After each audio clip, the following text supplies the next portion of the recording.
Assalamualaikum warahmatullahi wabarakatuh. Sebelumnya perkenalkan, nama saya Umi Nurbaiti dari kelas IA-3C dengan NIM 070.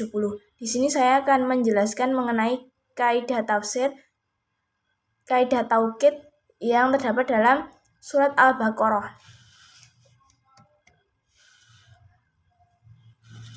Kaidah taukid. Pengertian dari kaidah taukid. Kaidah taukid di dalam bahasa Indonesia, taukid disebut sebagai penguatan yang berfungsi menghilangkan dugaan-dugaan yang timbul dalam suatu kalimat. Taukid dibagi menjadi dua, yaitu taukid lafzi dan taukid manawi. Taukid lafzi yaitu taukid yang memperkuat suatu kata dengan cara mengulang-ulang kata yang diperkuatnya. Taukid ini juga menguatkan isim dan fi'il. Jadi di dalam taukid lafzi itu yang diperkuat itu isim dan fi'ilnya. Kemudian cara memperkuatnya yaitu dengan mengulang-ulang kata yang diperkuat tadi. Jadi ciri-cirinya adalah diperkuat, dan yang diperkuat itu kata yang diulang-ulang. Kemudian di dalam taukid ma'nawi yaitu taukid yang memperkuat kata sebelumnya. Jadi kata sebelumnya itu diperkuat dengan menggunakan kata-kata khusus. Taukid ini hanya menguatkan isim saja. Jadi di dalam taukid ma'nawi yang diperkuat adalah isimnya saja, isim dari kalimat dan redaksi ayat. Kemudian di dalam taukid ma'nawi itu menggunakan kata-kata khusus untuk memperkuat yang dikuatkan tadi.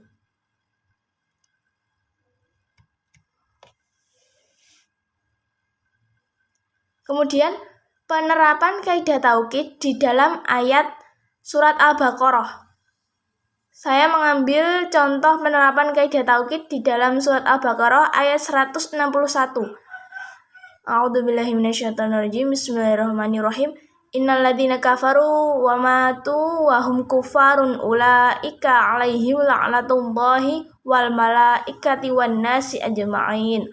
Sesungguhnya orang-orang yang kufur dan mati dalam keadaan kafir, mereka itu mendapatkan laknat dari Allah, para malaikat dan manusia seluruhnya.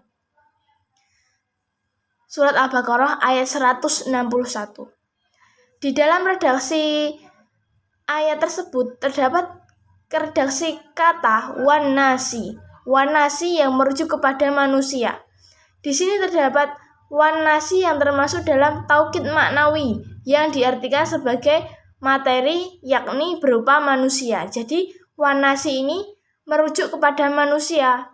Kemudian di dalam tafsir Al-Azhar itu dijelaskan bahwa ketika kebenaran sudah datang tetapi manusia malah enggan menerima, maka Allah akan melaknat mereka. Jadi Allah melaknat manusia. Sesungguhnya pada umumnya manusia itu sebenarnya menghendaki untuk menerima kebenaran, tetapi mereka ingkar. Oleh karena itu Allah melaknat mereka terus-menerus karena mereka ingkar. Karena keingkaran mereka, sehingga Allah murka dan melaknat mereka. Jadi di dalam tafsir Al-Azhar ini Allah itu melaknat kata wanasi ini, melaknat manusia. Jadi setelah Allah melaknat manusia itu akan mendapatkan balasan yang buruk, yaitu berupa siksaan. Kemudian lanjutan dari ayat Al-Baqarah 161 tadi. Di dalam tafsir Ibnu Katsir dijelaskan bahwa orang-orang kafir akan dilaknat terus-menerus sampai hari kiamat. Mereka dilaknat tanpa diberikan ampunan oleh Allah. Menurut Abul Aliyah dan Qatadah mengatakan bahwa orang-orang kafir dihentikan di hari kiamat lalu melaknatnya. Kemudian para malaikat juga melaknatnya. Setelah itu manusia seluruhnya di muka bumi juga ikut melaknatnya. Jadi yang melaknat manusia, melaknat orang-orang kafir itu tidak hanya Allah saja, tapi mulai dari malaikat, kemudian seluruh manusia yang ada di muka bumi juga ikut melaknat orang-orang kafir. Kemudian di dalam pendapat menurut Ibnu Katsir ini tidak ada perselisihan.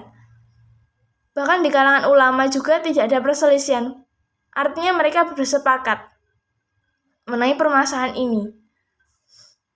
Mereka bersepakat bahwa boleh melaknat orang kafir karena dahulu Umar bin Khattab juga melaknat orang-orang kafir dalam doa kunut mereka dan doa yang lainnya. Jadi dahulu di dalam masa pemerintahannya Umar bin Khattab, orang-orang kafir sudah dilaknat lewat doa-doa kunut yang ada di dalam sholat subuh dan doa-doa yang lainnya.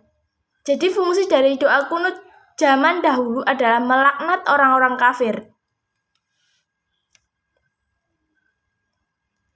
Kemudian contoh yang kedua yaitu terdapat dalam surat Al-Baqarah ayat 29. A'udzubillahi minasyaitonirrajim. Bismillahirrahmanirrahim. Huwallazi khalaqa lakum ma fil ardi jami'an tsumma istawa ilas samaa'i fasawwahunna sab'a samawat wa huwa bikulli syai'in alim. Surat Al-Baqarah ayat 29. Dialah Allah yang menciptakan segala yang ada di bumi untukmu. Kemudian Dia menuju ke langit. Lalu Dia menyempurnakannya menjadi 7 langit. Dia Maha mengetahui segala sesuatu. Terjemahan surat Al-Baqarah ayat 29. Di dalam ayat ini terdapat redaksi kata jami'an yang termasuk dalam taukid maknawi. Artinya, di sini diartikan sebagai materi yang jamak, merujuk kepada langit dan bumi. Jadi langit dan bumi itu sifatnya jamak. Kemudian di dalam tafsir Ibnu Katsir dijelaskan bahwa Allah menciptakan bumi sebelum menciptakan langit yang berlapis-lapis. Dalam ayat ini tidak ada ulama yang berbeda pendapat.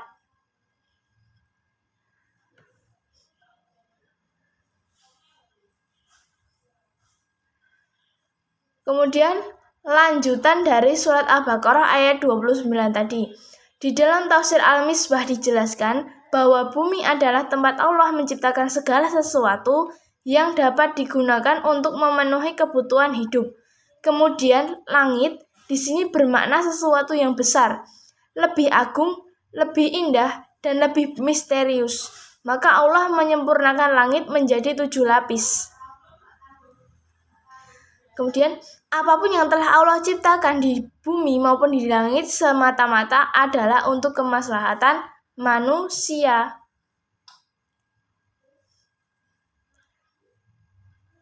Pada intinya di dalam surah Al-Baqarah ayat 29 ini kaidah taukid yang terdapat dalam redaksi jami'an ini menguatkan kata langit dan bumi. Keduanya disempurnakan untuk memenuhi kebutuhan manusia. Kemudian di dalam surat Al-Baqarah ayat 38. A'udzubillahi minasyaitonirrajim. Bismillahirrahmanirrahim. Qul nahbitu minha jami'a fa imma yatiyannakum minni huda faman tabi'a hudaya fala khaufun 'alaihim wa lahum yahzanun. Kami berfirman, turunlah kamu semua dari surga. Lalu, jika benar-benar datang petunjukku kepadamu, siapa saja yang mengikuti petunjukku tidak ada rasa takut yang menimpa mereka, dan mereka pun tidak bersedih hati. Terjemahan surat Al-Baqarah ayat 38. Di sini terdapat kata jami'an yang termasuk dalam taukid maknawi yang diartikan sebagai Nabi Adam dan Siti Hawa, serta iblis yang diturunkan oleh Allah ke bumi karena melanggar larangan Allah. Jadi kata jami'an di dalam surah Al-Baqarah ini menguatkan 3 hal tadi. Menguatkan Nabi Adam, Siti Hawa, dan iblis yang diturunkan. Kata jami'an ini menguatkan siapa saja yang diturunkan dari surga. Kemudian Lanjutan dari surah Al-Baqarah ayat 38. Di dalam tafsir Ibnu Katsir dijelaskan bahwa Allah memberikan peringatan kepada Nabi Adam dan istrinya, serta iblis ketika mereka diturunkan dari surga. Yang dimaksud ialah bahwa Allah kelak akan menurunkan kitab-kitab dan mengutus nabi-nabi serta rasul-rasul yang akan memberi peringatan kepada kaumnya. Di dalam tafsir Misbah, perintah turun dimaknai dua pengertian, yakni turun ke bumi, kemudian menjadikan bumi tempat mencari penghidupan. Sedangkan perintah turun kedua, yakni turunnya martabat karena iblis menggoda dan membangkang, sehingga Nabi Adam dan istrinya melanggar larangan Allah. Jadi di sini di dalam tafsir Ibnu Katsir dan Al-Misbah itu sedikit berbeda pemaknaannya. Kalau di dalam Ibnu Katsir itu dijelaskan bahwa Nabi Adam dan istrinya itu diturunkan dari surga, kemudian diberikan sedikit peringatan bahwa mereka kelak akan mendapatkan kitab dan Allah akan menurunkan nabi-nabi untuk menjadi penuntun. Kemudian kalau di dalam tafsir Al-Misbah itu perintah turun itu ada dua pengertian. Yang kemudian yang pertama diartikan mencari penghidupan. Yang kedua diartikan menurunkan martabat karena iblis menggoda dan membangkang.